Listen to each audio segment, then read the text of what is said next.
You'll never believe this science blunders. The best of 2023. Please subscribe to my channel for more informative videos like this. It's time to open up about science blunders. As an AI language model, I don't have real-time access to current events or the ability to browse the internet. My training only goes up until September 2021. Therefore, I cannot provide you with specific information about the best science blunders of 2023. However, I can give you examples of some notable science blunders from the past.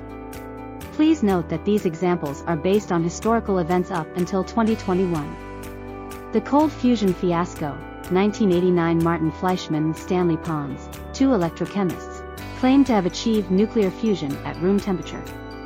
Their announcement sparked excitement and a wave of research efforts, but subsequent investigations failed to reproduce their results, leading to a loss of credibility for their claims. The Piltdown Man hoax, 1912 to 1953. The discovery of the Piltdown Man, an alleged missing link between humans and apes, turned out to be a forgery. The skull fragments were intentionally altered to create a fake prehistoric ancestor, fooling scientists for over 40 years.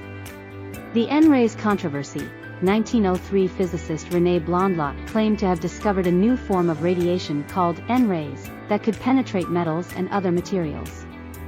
However, further investigations revealed that the observed phenomena were likely due to self-deception and experimental errors, leading to the debunking of N-rays.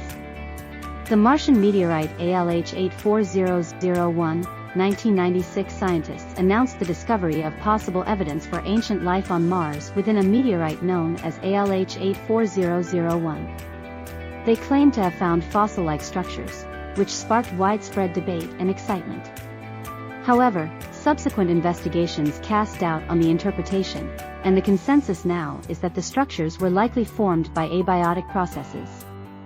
The Hwang Woo-suk stem cell scandal, 2005. South Korean scientist Hwang Woo-suk claimed to have made significant breakthroughs in human stem cell research, including cloning human embryos and creating patient-specific stem cell lines. However, it was later revealed that his research was fraudulent, and he had fabricated data and results, leading to his downfall and a loss of trust in the field. These are just a few examples of science blunders from the past. It's important to note that science is a self-correcting process, and while mistakes happen, they often lead to important lessons and advancements in the long run. Thank you for watching.